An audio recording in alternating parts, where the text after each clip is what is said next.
Hello student, कैसे हैं आप। नेक्सस एजुकेशन पॉइंट में आपका स्वागत है। हम हाजिर एक नई वीडियो के साथ। आज हम बात करेंगे MGPE 11 मानव सुरक्षा। इसकी वीडियो हमने फर्स्ट पार्ट अपलोड कर दिया था। आज हम इस वीडियो में उसके सेकंड पार्ट के बारे में बात करेंगे। वीडियो के सेकंड पार्ट में जो बाकी 5 क्वेश्चन रह गए, अगर आपने अभी तक हमारे चैनल को सब्सक्राइब नहीं किया तो हमारे चैनल को सब्सक्राइब करें, बेल आइकन जरूर बजाएं, लाइक कमेंट शेयर करना ना भूलें। चलिए शुरू करते हैं। 11 क्वेश्चन जो था, भय और चिंता से मुक्ति की अवधारणा को स्पष्ट कीजिए। स्टूडेंट, भय होता क्या है? वास्तव में भय किसी वास्तविक या कल्पित खतरे, हानि या अनिश्चित स्थिति से मन में उत्पन्न होने वाला जो डर होता है ना, यानी डर की जो भावना होती है कि यार ये होने वाला है, ये हो जाएगा, तो उसे ही हम भय कहते हैं। यानी जब मनुष्य किसी डर में जीता है, उसके मन में कभी डर की भावना होती है, उसे भय कहते हैं। जबकि जो चिंता से मुक्ति का अर्थ होता है जब व्यक्ति मानसिक तनाव, घबराहट या नकारात्मक सोच से मुक्त होकर शांति, संतुलन और निश्चितता की अवस्था में आ जाता है, उसे चिंता से मुक्ति कहते हैं। तो इस तरह से भय और चिंता से मुक्ति की अवधारणा एक दूसरे का अगर जोड़ते हैं तो क्या बनती है, उससे चलिए हम बात करते हैं। जैसे भय और चिंता से मुक्ति की मैंने आपको अभी अर्थ बताया कि मानव सुरक्षा की अवधारणा यह मानती है कि मनुष्य तभी वास्तविक रूप से सुरक्षित है, यानी मनुष्य जब ही सुरक्षित मान सकता है अपने आप को जब वे मानसिक यानी अपनी बौद्धिक दिमाग से, सामाजिक और आर्थिक रूप से स्थिर वातावरण में जीवन जी सके। अब उसे लगना चाहिए कि मानसिक, सामाजिक और आर्थिक रूप से कि वो अब उसमें बिल्कुल भी कोई डर नहीं है और वो सुरक्षित रूप से अपना जीवन व्यतीत कर रहा है। भय और चिंता व्यक्ति के मन में तब उत्पन्न होती है जब उसका भविष्य अनिश्चित हो, अधिकार सुरक्षित हो और जीवन पर खतरा मंडरा रहे हो। ऐसी स्थिति में व्यक्ति ना तो स्वतंत्र सोच पाता है और ना ही सकारात्मक जीवन जी पाता है। जब मनुष्य को लगता है, जब उसके अंदर डर या उसके जीवन पर खतरा मंडराता रहता है, यानी उसके अंदर भय, डर का माहौल रहता है उसके मन में, तो वो व्यक्ति खुलकर नहीं जी पाता। फिर वो सहमा सहमा सा रहता है, व्यक्ति ना स्वतंत्र रूप से सोचता, मतलब वो डिप्रेशन, मतलब कहते हैं ना दिमाग में डर है, मन में डर है, तो वो दिमाग से कुछ नहीं सोच पा रहा और ना ही वो पॉजिटिव जीवन जी पा रहा है। इसलिए मानव सुरक्षा का लक्ष्य केवल शारीरिक सुरक्षा नहीं होता, बल्कि सम्मानपूर्ण निडर जीवन सुनिश्चित करना भी होता है। तो अब बात करते हैं भय और चिंता से मुक्ति की अवधारणा। जैसे कि भय और चिंता से मुक्ति का अर्थ जो है कि व्यक्ति को हिंसा, उत्पीड़न और आतंक के डर से मुक्त वातावरण मिले। मुक्त मतलब स्वतंत्र वातावरण मिले, और ऐसा वातावरण मिले जिसमें ना तो हिंसा होनी चाहिए, ना उत्पीड़न हो, ना आतंक जैसी गतिविधियां हो, तो व्यक्ति स्वतंत्र रूप से जी पाएगा। दूसरा, नागरिक स्वतंत्रता और अधिकारों की रक्षा हो, ताकि लोग बिना डर के अपने जीव विचार व्यक्त कर सकें। तीसरा है व्यक्ति आर्थिक सुरक्षा सुनिश्चित हो, यानी व्यक्ति जब भी बिना डर के रह सकता है, वातावरण मिल सकता है उसे जब उसके पास आर्थिक सुरक्षा हो, ताकि बेरोजगारी और आय स्थिरता का भय ना रहे, यानी उसे बेरोजगारी और गरीबी का बिल्कुल भी डर ना हो, क्योंकि सरकार ने उसे आर्थिक सुरक्षा दे दी है। इसलिए वो भय से निकलकर बिना डर के जीवन व्यतीत करेगा। सामाजिक भेदभाव, अन्याय की समाप्ति से व्यक्ति को गरिमापूर्ण जीवन मिले, ताकि व्यक्ति बिना भय के यानी बिना चिंता से मुक्त होकर वो अपना जीवन व्यतीत कर सके। फिर पांचवा है स्वास्थ्य, शिक्षा, बुनियादी सेवाओं की उपलब्धता। मनुष्य को स्वास्थ्य, शिक्षा और बुनियादी सेवाओं को उपलब्ध करानी चाहिए ताकि मानसिक शांति प्रदान हो सके उसको। कानून व्यवस्था, न्याय प्रणाली पर विश्वास भय मुक्त समाज का आधार बनता है, और मनुष्य को कानूनी व्यवस्था और न्याय प्रणाली के अंतर्गत मनुष्य का यानी जो नागरिक है उनको विश्वास दिलाना चाहिए, और भय से मुक्त समाज की स्थापना करके उनको जीवन व्यतीत करने के लिए छोड़ देना चाहिए, ताकि वो बिना डर के समाज में रह सके और अपना विकास करे। सेवंथ है राज्य समाज की जिम्मेदारी है कि सुरक्षित, स्थिर और भरोसेमंद वातावरण बनाया जाए, ताकि व्यक्ति बिना भय के जीवन व्यतीत कर सके। आठवां, इस प्रकार भय मुक्ति जीवन व्यक्ति के आत्मविश्वास, विकास और रचनात्मक को बढ़ावा देती है। तो इस तरह से ये जो थी अवधारणा भय और चिंता से मुक्ति की अवधारणा थी। अब नेक्स्ट क्वेश्चन देखते हैं। 12 है मानवीय सुरक्षा मानव विकास की परस्पर निर्भरता को विस्तृत रूप से समझाइए। यानी एक तो मानवीय सुरक्षा, जैसे कि मैं मानव की सुरक्षा के बारे में बात करता रहा हूं, मानव विकास और इन दोनों के जो परस्पर निर्भरता है, यानी मानवीय सुरक्षा और मानवीय विकास, वो एक दूसरे के पूरक है, एक दूसरे पर निर्भर है। चलिए देखते हैं। मानवीय सुरक्षा का व्यक्ति के जीवन, स्वतंत्रता, स्वास्थ्य, भोजन, सम्मान और अवसरों की रक्षा करना है। ये बात फैक्ट है। वही मानव विकास लोगों को बेहतर जीवन, शिक्षा, स्वास्थ्य, आय और अवसर प्रदान करना है ताकि वे अपनी क्षमताओं का विस्तार कर सके और अपना विकास कर सके। दोनों का लक्ष्य जो है, यानी मानवीय सुरक्षा और मानव विकास का जो लक्ष्य है वो मनुष्य केंद्रित कल्याण है। यानी दोनों ही अवधारणा मनुष्य का कल्याण करना चाहते हैं ताकि मनुष्य अपना विकास कर सके। यदि सुरक्षा ना हो तो विकास संभव नहीं है, यदि विकास ना हो तो सुरक्षा अधूरी रहती है। इसलिए एक दूसरे के पूरक है। इसलिए मानवीय सुरक्षा, मानव विकास एक दूसरे के पूरक और परस्पर निर्भर है। तो मानवीय सुरक्षा और मानव विकास को हम बिंदुओं की सहायता से स्पष्ट करेंगे। जैसा कि पहला है, सुरक्षा विकास की बुनियादी है। यानी जो मानवीय सुरक्षा और मानव विकास जो है वो मनुष्य की सुरक्षा मतलब बेसिकली बुनियाद है।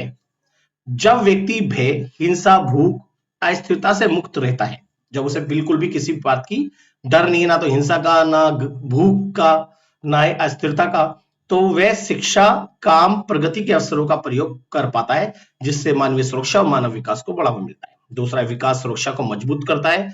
इसलिए शिक्षा, स्वास्थ्य, रोजगार मिलने पर व्यक्ति आत्मनिर्भर बनता है। जब मनुष्य को शिक्षा भी मिल रही है, बिना भेदभाव के स्वास्थ्य मिल रहा है, रोजगार मिल रहा है, तो वो आत्मनिर्भर हो गया, जिससे गरीबी, अपराध, असुरक्षा की संभावना कम हो जाती है, जिससे मानवीय सुरक्षा और मानव विकास को बढ़ावा मिलता है। फिर है गरीबी दोनों के लिए बाधा। गरीबी से ना विकास हो पाता है, यह बात सच है कि मनुष्य के अंदर गरीबी है तो वो विकास नहीं कर पाएगा, और ना ही सुरक्षा सुनिश्चित हो पाती है। वो बिना मतलब वो है ना, डर के जीवन व्यतीत करता है, क्योंकि इससे भूख, बीमारी, सामाजिक तनाव बढ़ाते हैं। इसलिए मानवीय सुरक्षा और मानव विकास जरूरी है। इसलिए मनुष्य अपना विकास जब ही कर पाता है जब मनुष्य की सुरक्षा और विकास को बढ़ावा दिया जाता है। फिर है मानव अधिकार और स्वतंत्रता दोनों की साझी नींव। जिन समाजों में अधिकार और न्याय सुरक्षित होते हैं वहां विकास भी स्थायी और समावेशी होता है, जिससे मानवीय सुरक्षा और विकास को बढ़ावा मिलता है। साथ ही साथ में सुरक्षा विकास को रोकती है, यानी युद्ध, आतंकवाद, अपराध और राजनीतिक अस्थिरता जो है वो आर्थिक गतिविधियों और सामाजिक प्रगति को कमजोर कर देती है। इसलिए मानवीय सुरक्षा और मानवीय विकास बहुत जरूरी है। इसलिए मानवीय सुरक्षा सुनिश्चित होने पर मानवीय विकास भी सुनिश्चित हो जाता है, यानी मानवीय सुरक्षा और मानवीय विकास एक दूसरे के पूरक है। फिर है समावेशी विकास, शांति, सामाजिक स्थिरता लाता है। जब विकास समान रूप से सबको लाभ पहुंचाता है, अगर सरकार ने कोई भी विकास की योजना बनाई है, अगर वो समाज के सभी तबके के लोगों को लाभ पहुंचाता है तो असंतोष और संघर्ष के कारण घटते हैं। इसमें जो असंतोष और संघर्ष होता है वो खत्म होता है, जिससे मानवीय सुरक्षा और विकास को बढ़ावा मिलता है। साथ ही साथ में मानव केंद्रित नीति दोनों को जोड़ती है। ये जो मानवीय सुरक्षा और मानव विकास है ये मनुष्य के दोनों मतलब ये मनुष्य मानव केंद्रित है, यानी दोनों के एक दूसरे के साथ जोड़ती है। जैसे स्वास्थ्य, शिक्षा, रोजगार, सामाजिक सुरक्षा और कानून व्यवस्था जैसे क्षेत्रों में निवेश से एक साथ सुरक्षा और विकास को बढ़ावा मिलता है। तो इस तरह से हमने मानवीय सुरक्षा और विकास के बारे में बात करी। नेक्स्ट क्वेश्चन देखते हैं। मानव अधिकारों की अवधारणा की उत्पत्ति और विकास की व्याख्या कीजिए। मानव अधिकार होते क्या है? स्टूडेंट ध्यान से समझिएगा। मानव अधिकार वे अधिकार होते हैं जो व्यक्ति के विकास के लिए जरूरी है, यानी मानव अधिकार मानव से संबंधित है और ये व्यक्ति के विकास के लिए जरूरी है, और व्यक्ति इन मानव अधिकारों का प्रयोग कर समाज में अपना उचित स्थान प्राप्त करता है और अपना विकास करता है। तो मानव अधिकार अगर व्यक्ति को ना दिए जाए तो वो अपना अस्तित्व का सर्वोच्च विकास नहीं कर सकता। इसलिए मानव अधिकार जो है व्यक्ति के सामाजिक आर्थिक विकास को बढ़ावा देते हैं। द्वितीय विश्व युद्ध के बाद यूएनओ ने इन मानव अधिकार की उद्घोषणा की। इन मानव अधिकारों को 10 दिसंबर 1948 में लागू किया गया यूएनओ के चार्टर के द्वारा, और जो यूएनओ के सदस्य देश है उन सभी सदस्य देशों को ये मानव अधिकार अपने देश के नागरिकों को बिना किसी भेदभाव के प्रदान करने होते हैं। तो इस तरह से मानव अधिकार की उद्घोषणा हुई। मानव अधिकार वे मूल अधिकार हैं जो प्रत्येक व्यक्ति को केवल मनुष्य होने के कारण प्राप्त होते हैं। इसमें जीवन, स्वतंत्रता, समानता, गरिमा, अभिव्यक्ति, न्याय, सुरक्षा जैसे अधिकार शामिल है। इनका उद्देश्य व्यक्ति के सम्मानपूर्ण और स्वतंत्र जीवन की रक्षा करना है। मानव अधिकारों की अवधारणा ऐतिहासिक रूप से धीरे धीरे विकसित हुई है। धार्मिक शिक्षाओं, दार्शनिक विचारों, राजनीतिक आंदोलनों और लोकतांत्रिक मूल्यों के साथ ये आधुनिक रूप से सामने आई है। मानव अधिकारों की अवधारणा की उत्पत्ति, जैसे कि मानव अधिकारों की अवधारणा की उत्पत्ति है प्राचीन सभ्यता में नैतिक कर्तव्यों की धारणा। जैसे कि मानव अधिकारों को बौद्धिक बौद्ध धर्म, जैन, ग्रीक, रोमन परंपराओं में मानव गरिमा, करुणा और नैतिक आचरण पर बल दिया गया है, जिससे मानव अधिकार डेवलप हुए। धार्मिक नैतिक सिद्धांतों का योगदान मानव अधिकारों को बढ़ाने, इनकी उत्पत्ति में अपना योगदान दिया। जैसे इस्लाम, ईसाई धर्म और भारतीय दर्शन में न्याय, समानता, मानवता के मूल सिद्धांत दिखते हैं, जिससे मानव अधिकार की उत्पत्ति हुई है। मानव अधिकारों की उत्पत्ति में प्राकृतिक अधिकारों का जो सिद्धांत है उसका भी अहम रोल है। जैसे कि जॉन लॉक जैसे विचारकों ने कहा है कि मानव को जीवन, स्वतंत्रता, संपत्ति के अधिकार जन्म से मिलते हैं, जिससे लोगों को अपने अधिकारों के प्रति ज्ञान हुआ और उन्होंने मानव अधिकारों की मांग करनी शुरू कर दी। फोर्थ पॉइंट है मानव अधिकार की उत्पत्ति का अमेरिकी स्वतंत्रता संघर्ष, यानी 1776 में जब अमेरिका में अमेरिकी स्वतंत्रता की घोषणा हुई 1776 में, तो लोगों को अपने अधिकारों के प्रति ज्ञान हुआ। सभी मनुष्य समान है, जिसमें कहा गया ये विचार मानव अधिकारों की आधुनिक सोच का मजबूत आधार है, जिससे मानव अधिकार तेजी से बढ़ने लगे। फ्रांसीसी क्रांति ने भी मानव अधिकार की उत्पत्ति में अपना योगदान दिया। मानव नागरिक अधिकारों की घोषणा ने स्वतंत्रता, समानता, बंधुता को अधिकारों का स्वरूप दिया, जिससे मानव अधिकार तेजी से बढ़ने लगे। 6 है दर्शन उदारवाद का प्रभाव। व्यक्ति केंद्रित सोच और लोकतांत्रिक मूल्यों ने अधिकारों की अवधारणा को मजबूत किया, जिससे मानव अधिकार की उत्पत्ति तेजी से बढ़ने लगी और लोगों को स्वतंत्रता और अधिकारों की स्वतंत्रता और अधिकारों की जो मांग थी वो दिन पर दिन बढ़ने लगी, जिससे मानव अधिकार की उत्पत्ति हुई। अब बात करते हैं मानव अधिकारों का विकास किस तरह से। जैसे औद्योगिक युग और सामाजिक अधिकारों का विस्तार की वजह से मानव अधिकारों का विकास तेजी से होने लगा। विश्व युद्ध के बाद अंतरराष्ट्रीय जागरूकता बढ़ने लगी, जिससे मानव अधिकार तेजी से बढ़ने लगे। और संयुक्त राष्ट्र संघ का गठन 1945, जिससे कि 10 दिसंबर 1948 में अपने चार्टर में मानव अधिकारों को उन्होंने वर्णित करके उनकी घोषणा की, जिससे लोगों को अपने अधिकारों के प्रति जागरूकता हुई और सभी देशों ने अपने नागरिकों के विकास के लिए मानव अधिकार प्रदान किए।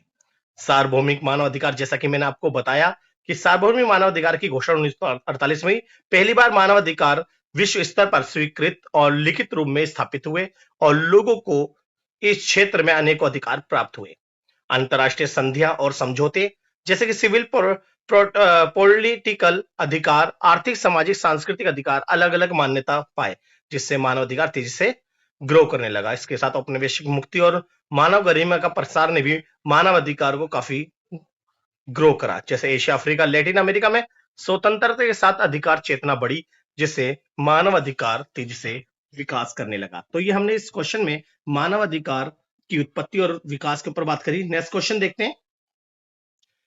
भारत में ग्रामीण श्रमिकों के सामने आने वाली समस्याएं क्या है? भारत की ग्रामीण अर्थव्यवस्था मुख्य कृषि पर आधारित है।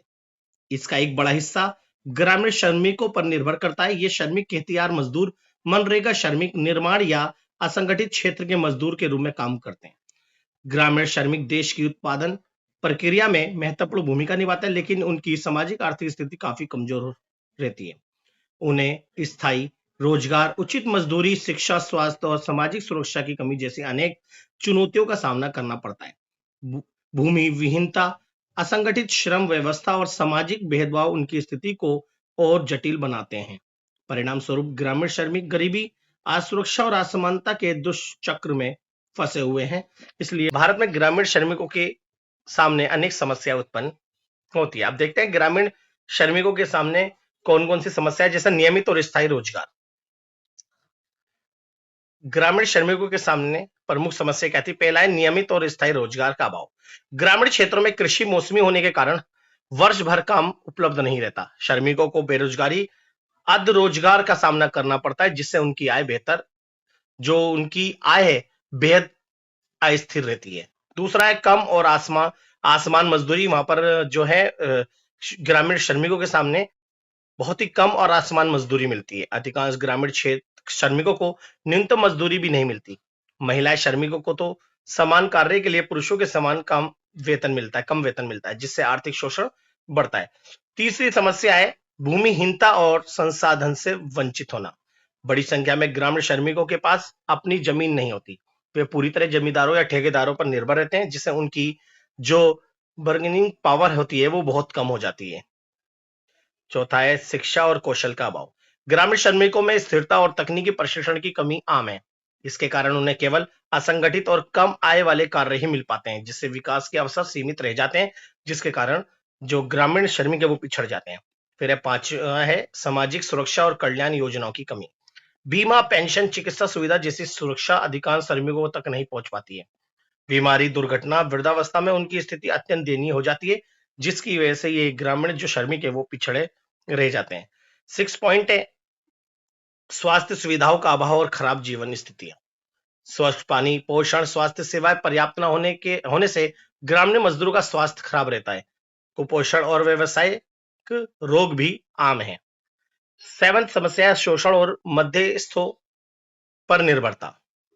ठेकेदार और साहूकार अक्सर ऊंचे ब्याज दर पर कर्ज देते हैं, जिससे श्रमिक कर्ज जाल में मतलब श्रमिक जो है वो कर्ज के जाल में फंस जाते हैं। कई बार बंधुआ सरीखी स्थिति भी बन जाती है।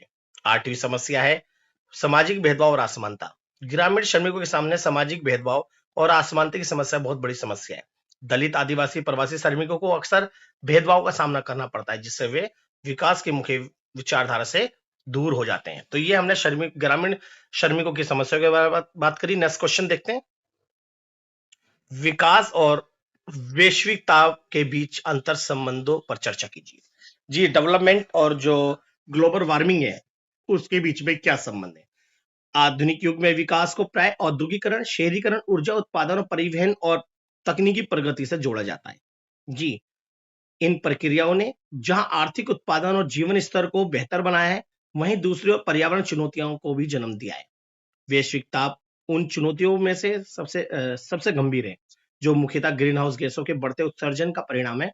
विकास की कई गतिविधियां जैसे जीवाश्म ईंधन का उपयोग, वनों की कटाई और अत्यधिक अत्यधिक उपभोग वैश्विक ताप को तेज करती है, यानी बढ़ाती है। इसके बदले में वैश्विक ताप विकास की तीव्रता, कृषि उत्पादन, जल संसाधन और मानव स्वास्थ्य को प्रभावित करता है। इस प्रकार विकास वैश्विक ताप के बीच गहरा, द्विपक्षीय और जटिल संबंध विद्यमान है।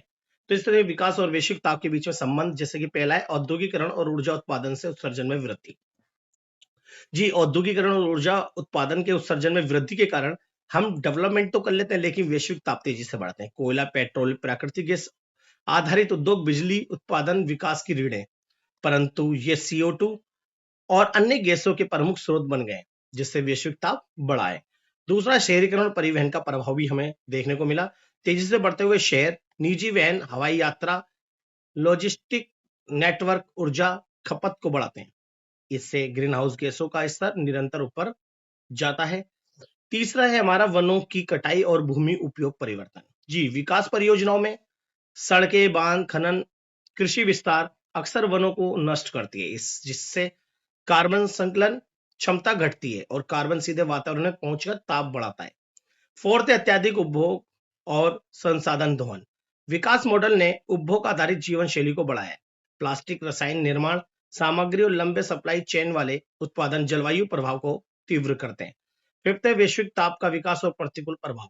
जी, तापमान वृद्धि, सूखा, बाढ़, ग्लेशियर पिघलना और समुद्र स्तर में वृद्धि कृषि, मत्स्य, जल संसाधन और बुनियादी ढांचे को नुकसान पहुंचाते हैं, जिससे विकास की उपलब्धता खतरे में पड़ती है। तो इस तरह से ये हमने बात करी विकास और वैश्विक ताप के बीच में जो संबंध है। इस टॉपिक को आप अच्छे से कर लीजिए।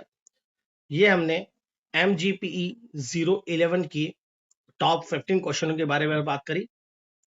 ऐसी नेक्स्ट वीडियो पाने के लिए हमारे चैनल को सब्सक्राइब करें, बेल आइकन जो बजाय लाइक, कमेंट, शेयर करना ना भूलें।